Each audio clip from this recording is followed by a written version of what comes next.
क्या धमकाना चाहते हो भाई? संसद का कानून है, सबको स्वीकार करना पड़ेगा। स्वीकार नहीं करेंगे मतलब क्या है? कैसे बोल सकते हैं कोई? हम कानून को स्वीकार नहीं करेंगे। कोई परिवार की यहां चलती नहीं है, ये तो जनता के नुमाइंदे हैं, किसी की कृपा से नहीं आए हैं। मान्यवर, जो दिल में है, जो जनता की आवाज है, वो रखेंगे। मान्यवर, एक सदस्य द्वारा कहा गया कि ये मिसलीडिंग है कि पुराने कानून में 2013 के जो अमेंडमेंट्स थे उसमें अपील का प्रोविजन था। अब मैं कहना चाहता हूं 83(9) उसमें अधिकरण द्वारा किए गए किसी भी विनिश्चय का आदेश विरुद्ध, चाहे वो अंतरिम हो या फाइनल, इस पर अपील नहीं हो सकती। इसका मतलब अपील का प्रोविजन आपने रखा ही नहीं था। सिविल न्यायालय, राजस्व कोर्ट और अन्य प्राधिकरण उसके अधिकार क्षेत्र पर भी प्रतिबंध लगा दिएगा। और सरकारी अधिसूचना जो बाद में वक्फ बोर्ड और वक्फ परिषद के एडवाइस से होगी, इसको भी कोई चुनौती नहीं दे सकता। मान्यवर, मुझे ये बताओ कि अभी अभी फैशन है संविधान लहराने की। ये संविधान के हिसाब से सरकार का या किसी भी निजी संस्था का कोई भी फैसला मान्यवर कायदे की कोर्ट से बाहर कैसे हो सकता है? कोई भी फैसला हो, ये देश की अदालत वो फैसले तक रुचि नहीं रखेगी। नागरिक ग्रीवेंसेस लेकर कहां जाएंगे? जिसकी भूमि हड़प कर ली गई वो कहां जाएगा? ऐसा नहीं चलेगा। आपकी वोट बैंक के लिए आपने किया था, हम खारिज कर रहे हैं। हम खारिज कर रहे हैं। ऐसा नहीं चलेगा। अदालत में जाइए, जिसको ग्रीवेंसेस है इधर और साइड से, और अदालत न्याय करेगी। न्याय के लिए तो अदालतें बनी हैं।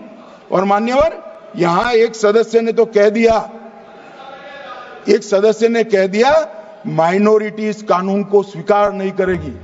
क्या धमकाना चाहते हो भाई? संसद का कानून है, सबको स्वीकार करना पड़ेगा। स्वीकार नहीं करेंगे मतलब क्या है? कैसे बोल सकते हैं कोई? हम कानून को स्वीकार नहीं करेंगे। ये कानून भारत सरकार का है, हर एक पर बंधन करता होगा और इसको स्वीकार करना पड़ेगा। मान्यवर, ये हमने तो खैर वक्फ को छेड़खानी नहीं की। वक्फ बोर्ड और वक्फ परिषद के अंदर बदलाव किया है, मगर वक्फ के लिए भी क्या क्या जजमेंट आए। सैयद फजल पुकोया थंगल बनाम भारत संघ 10/11/28 को केरल उच्च न्यायालय ने उन्होंने कहा वक्फ बोर्ड एक स्टैट्यूटरी बॉडी है, यह मुस्लिम समुदाय का प्रतिनिधि निकाय नहीं है। इसका फंक्शनिंग मान्यवर एडमिनिस्ट्रेटिव है। धार्मिक क्रियाकलापों को तो वक्फ ने करना है, चाहे कब्रिस्तान हो, चाहे दरगाह हो, चाहे मस्जिद हो, चाहे चैरिटी का काम हो, वो वक्फ बोर्ड को नहीं करना है भाई। ये केरल हाईकोर्ट ने किया। इलाहाबाद हाईकोर्ट ने भी, उसने तो मुतवल्ली तक भी कहा है, मगर हम मुतवल्ली तो जो धर्म का है वही रखेंगे।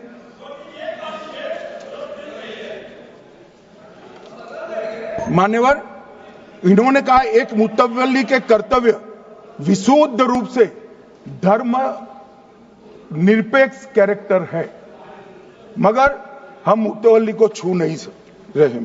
मान्यवर ये कह रहे थे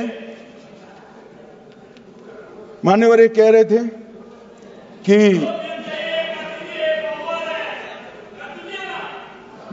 मान्यवर ये कह रहे थे कि कोई गड़बड़ियां नहीं हुई। मान्यवर,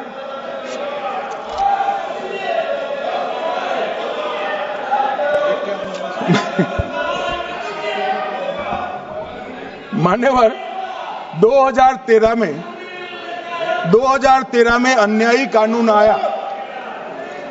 भाई करने थोड़ा शांत हो जाइए। ये 26 के कारण डरे हुए हैं और कुछ कारण नहीं। चुनाव जो है ना अक्टूबर में, 25 में जो चुनाव है इसके कारण डरे। मान्यवर भाई बैठ जाओ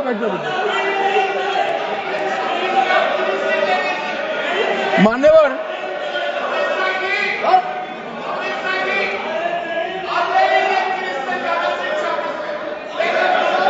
बैठ जाओ। बंगाल में आकर कहूंगा ये राजनीतिक हिसाब किताब का अखाड़ा नहीं है, छाती पर ठोक कर कहूंगा ज्यादा सिखाएंगे।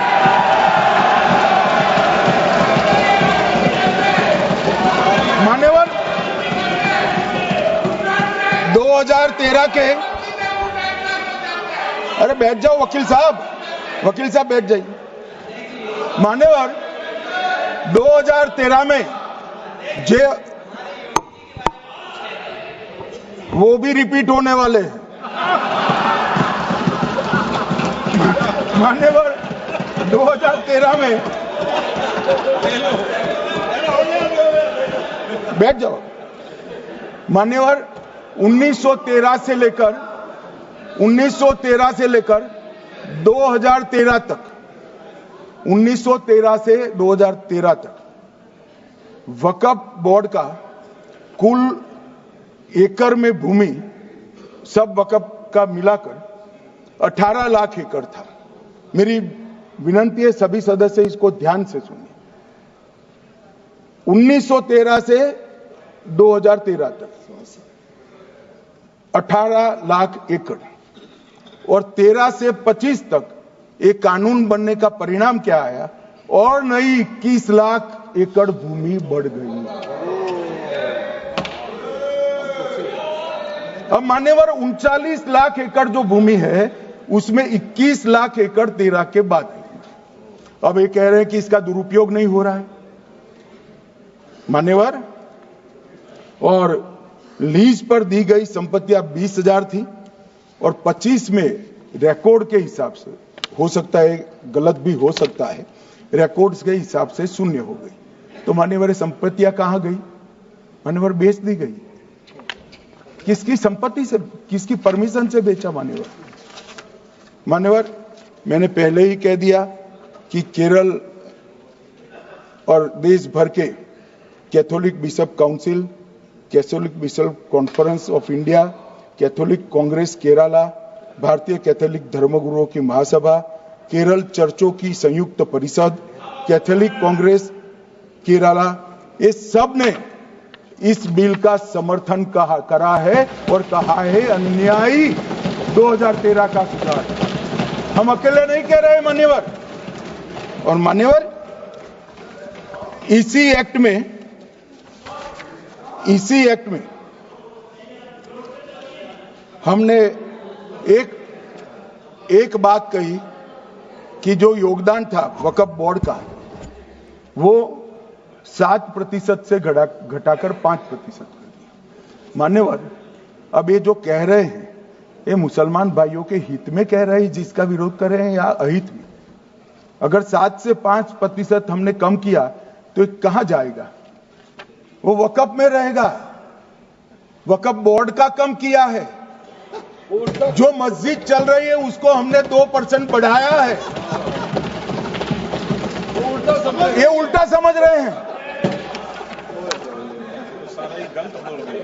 मान्यवर। ये बिल जमीनों की सुरक्षा प्रदान करेगी मान्यवर। किसी की जमीन अब घोषणा मात्र से वक्फ नहीं बनेगी, उसको प्रोटेक्शन मान्यवर। पुरातत्व विभाग और एएसआई की